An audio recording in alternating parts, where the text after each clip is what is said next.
Greetings, all. It's always a pleasure to come before you, to be with you.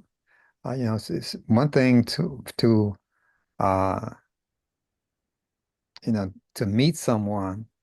That's another thing that when you meet someone, as we're meeting you right now, uh, then when you meet someone to actually consider yourself being with them.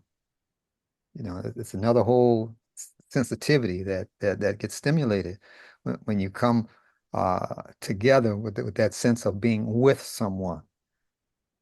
Because now you're the two becoming a whole in a sense. And you whatever you have in common, it's much easier to join with that level of thinking and feeling.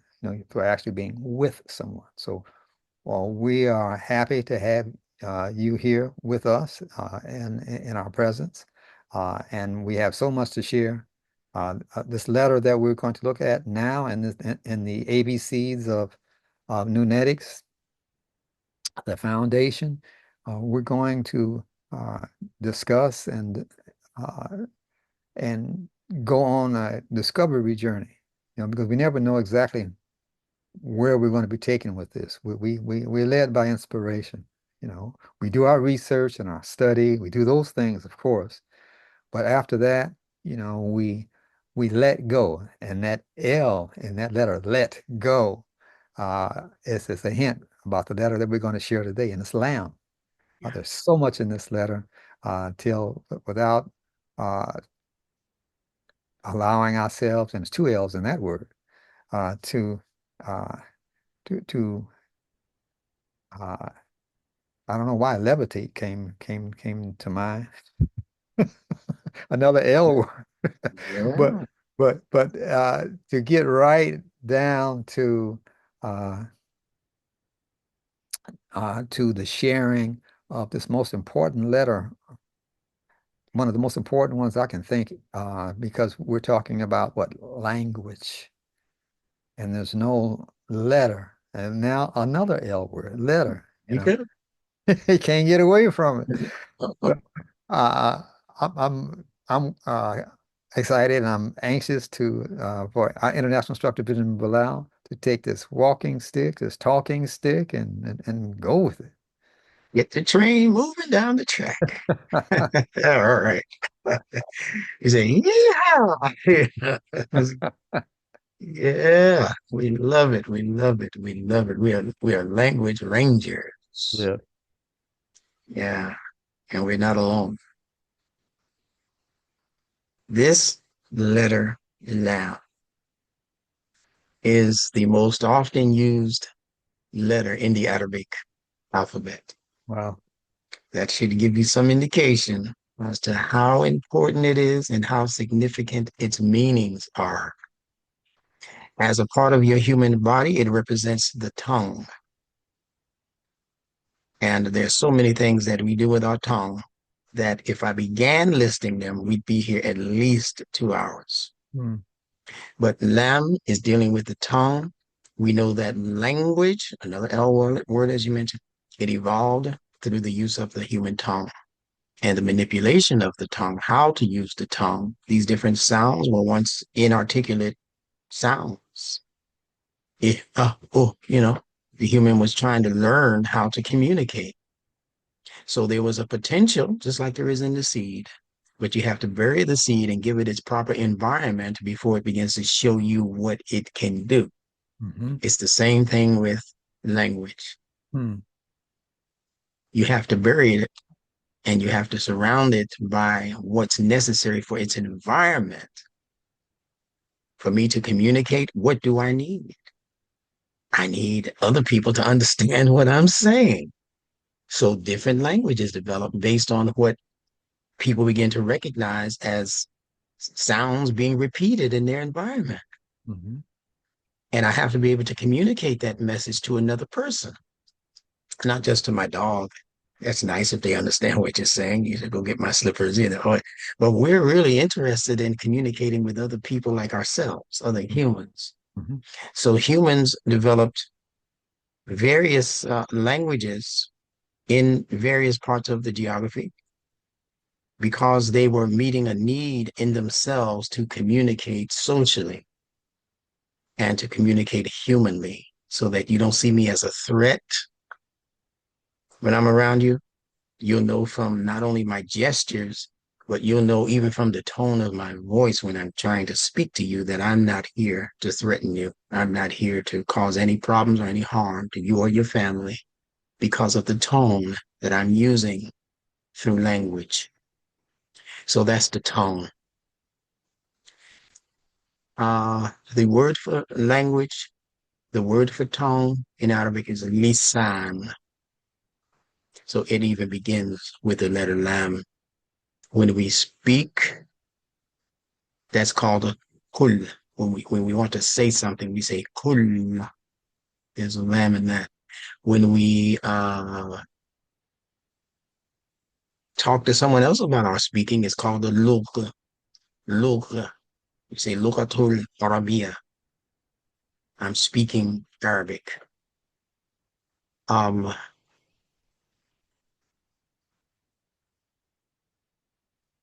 yeah. Some of what I wanted to say, I'm going to skip because it goes too deep. But you know, in one of our popular American nursery rhymes, I guess you would call it, we say that Mary had a little lamb, Hmm. and its fleece was white as snow. And everywhere that Mary went, her lamb was sure to go. Hmm. It followed her to school one day. It was against the rules. It made the children laugh and play to see a lamb at school. Hmm. Deep psychology I just gave you Hmm. about language, about how the lamb also represents something that can be made docile, about how language can be, as we said in the previous program, how language can be manipulated, how language can be made to give certain commands to people that they might not ordinarily follow, but depending on the way you bark to those orders, I had to better hop, skip, and jump to what you're saying. So lamb is a very, very important letter in the Arabic language. The word for the source creator, of course, is Allah, and it has a double lam. Allah. Hmm. Yeah. People who carry the lamb are carrying what's called a shepherd's goad, Hmm. a shepherd's hook or a shepherd's stick. So the shepherds that you see out in the field who have the sheep or who are trying to move the cattle into a particular direction, they do it with a goad, a G-O-A-D, a goad. So the lamb goad became a symbol of direction. So even in the Arabic phrase, Alhamdulillah, Alhamdu li, which is just the lamb, Hmm. Allah. And what does it mean? It means that Alhamdu, the praise, Lillah, it goes in the direction of Hmm. Allah. It doesn't go in my direction. Hmm. It doesn't go in the king's direction. It doesn't go in the priest's direction. The praise, the ultimate praise, the definitive praise, which is what Alhamd is, it goes only in the direction of Allah because Allah is the only one who can give the human being proper direction. Hmm. Right? Now,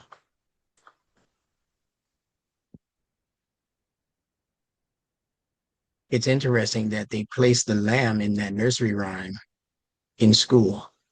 Hmm. Yeah, it followed her to school one day, but it was against the rules. So this was people who didn't want other people to become educated. Hmm. They wanted them to just stay docile sheep. That's a story for another day. And it can actually bring out the youthfulness in you. It made the children giddy almost, it made the children laugh and play to see a lamb at school. Man, I'm surprised that you guys are teaching us this high wisdom. I'm surprised that they even let this lamb through the school doors. Mhm. See, this is dealing with the training, the proper training of language. Language is key. Language is very important. Now, when you think about the human tongue, we're talking about something that's able to deliver a sound that is primal. A lot of people aren't aware of this. One of the first sounds that your tongue makes as an infant is la, la, la, la. You hear babies doing it all the time. La, la, la, la, la, la, la. I think it's where they get that song, La La Means I Love You, the Delphonics sing it. Because it's primal. Mhm. And lamb is so powerful also because it represents things that become elevated. Mhm. Think about the words that contain the English letter L, Mhm. and you'll see that many of them represent things that can be elevated, like your intellect. It has two L's, the intellect. We say about Allah that He is subhanahu wa ta'ala, that Allah is ta'ala, that He is most high. So the lamb is used in many instances with words that indicate greatness, highness, loftiness, lofty, la. See, all these L's in the language that we haven't been realizing because we haven't been taught this. But now that you're taught this, you can see it all over the place. Okay. And one other important point, and then I'll hand the microphone over. But there are just so many, it's hard to stop. But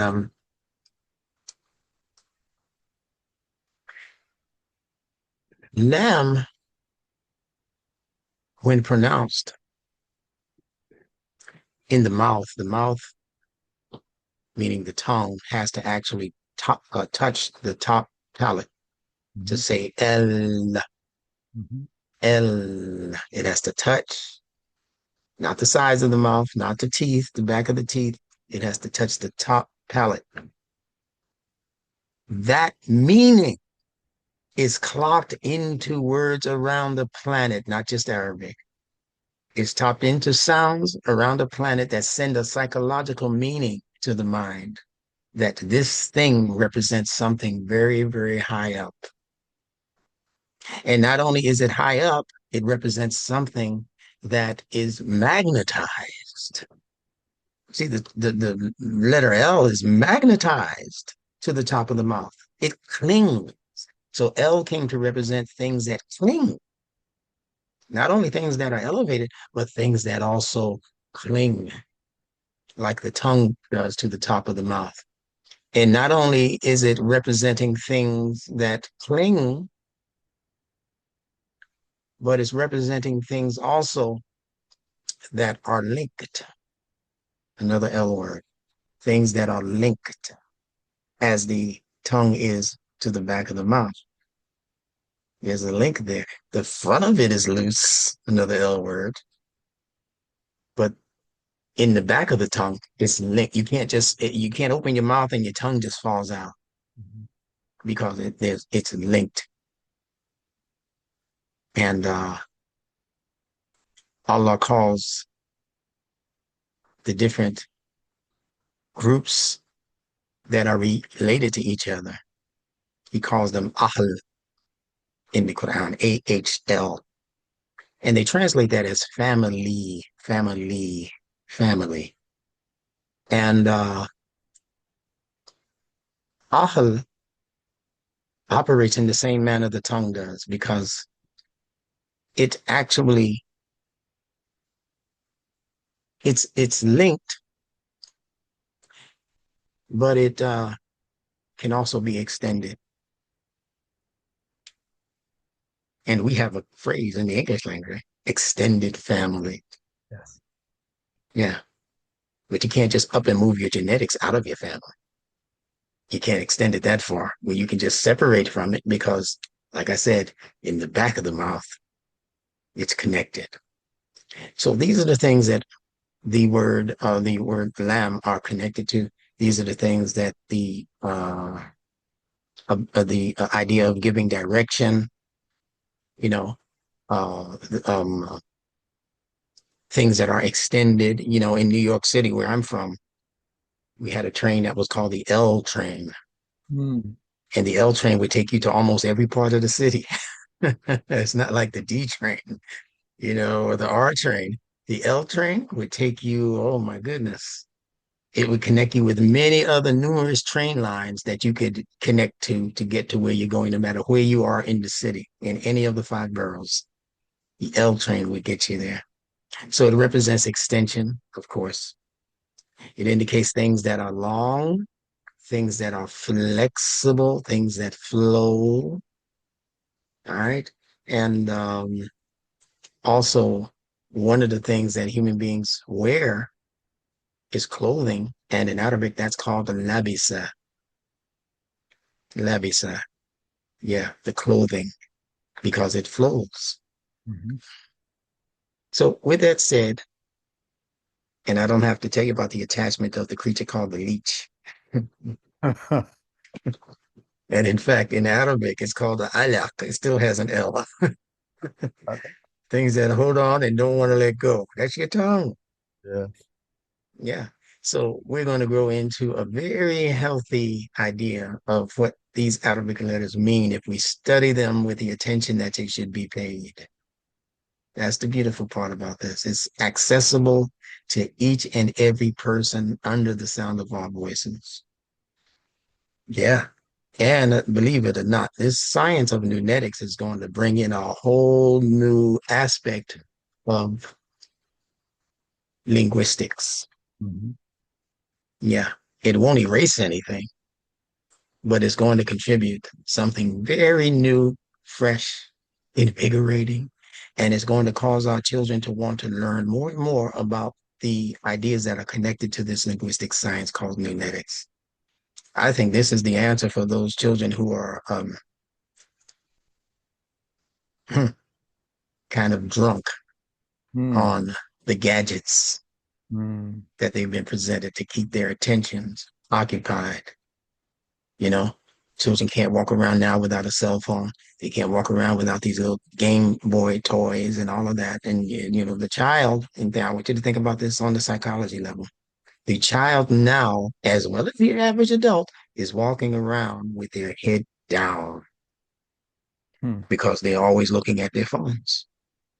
They're always waiting for the next message. They want to be talked to all day long by strangers who are giving them commands. Buy this, go here. This is exciting. Wear that, So we don't understand that in psychology, they tell us one of the first things you learn is that if you are depressed, the first thing the psychiatrist will tell you is pick your head up. Stop sitting there like this. And as soon as you pick your head up, you start to feel better. Mhm. That's psychology. Standard psychology will tell you that. So now imagine if we've been engineered psychologically in a way that causes us to keep our head tilted down for most of our day. People have gotten hit by cars because they're walking across the street, paying attention to their phones. Mm. People have fallen into manhole covers, manholes with no cover. They've fallen into those things on construction sites because they're not paying attention. Mm. So we're beckoning you to begin paying serious attention to language through the agency of the numetic method. Genetics is so important. I couldn't help but think listening to you, because we're always learning. No important L word. We're always Yes, that's learning. right. Even Meant to as elevate. That's right. Yeah, that's right. As an Mhm. instructor, the most important thing that an instructor can do is learn. And even as an instructor is giving instruction, again, that's pointing in a particular direction, Yeah. information. But the first person who gets the message is the one who's doing the instructing. Yes. That's right. And I couldn't help but think about the continuity of the whole concept of this L, of Lam. Thinking about the earth, the wholeness of the earth. You're talking about it's measured, separated with longitude and latitude. Go ahead. That's Yeah, right. Yeah. And listen, And even the word for the teacher you're talking about is alim. Alim, that's right. Yeah, For knowledge. yeah, that's right. Yes. And uh and then I'm thinking in terms of just the human being, in terms of life, and longevity, that you want to live the life, on a continuous basis, and you want to do it as long as you possibly can. So those L words just keep coming up over and over Yeah, and over and over again. And yeah, we literally, another L word could talk yeah, about, could really uh, spend most of our life talking about just this yeah. one letter, L. I have to make this one last point about L because I know some people are going to be in their homes listening and they're going to say, well, that's not true for all the L words. What about low? Ah, What about lost? ah, What about lease or yes, less than? yes, What about those words, instructor guys? yes. Well, it's in line with what the Quran says when it says that we have been created in the most excellent organizational design, but thereafter we can also be manipulated into becoming the lowest of the low. So the low. So the L, just as easily as you can climb the ladder, you can fall down the ladder. Another L word, right? Ladder.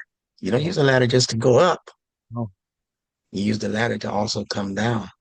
right. So many of these words have two sides to them because nature is neutral. It depends on how you use that thing that decides whether you climb the ladder to success or whether you fall down and degrade yourself. And what Nunetics does, it levels the playing field. The Two L's L's. and all those words. Field, level, Yeah. playing, the L's everywhere, All right. Good point to end on. Yeah, yeah. It's So with that, wonderful. we're looking forward to you joining us in our discussion of our next letter, Yeah. which is another exciting letter, So just Mhm. hold on until that time, and until then, we invite you to join us in this journey, Yeah. and visit our website, nuneticsinstitute.org, where you can join the class, where you can also Some access books. You can buy some books. plenty of books available for you. Yeah. Hmm. And just be a part of this journey. Yeah. It's something that we all uh, actually have been looking for, whether you realize it or not. You've been looking for a way to progress your life, to improve your life, to Yes. get a handle on your life, to create your Mm. future you want for yourself and your family. Mm. Hmm. You need words to do it, and the better you understand the words, the better control you'll have. You will have heightened potential and possibility in terms of being able to create the life you want for yourself. That's right. Genetics is the best tool. I don't know of any better. So, so with that, we'll get you peace uh, until next time. Yes. Thank you very much. Peace.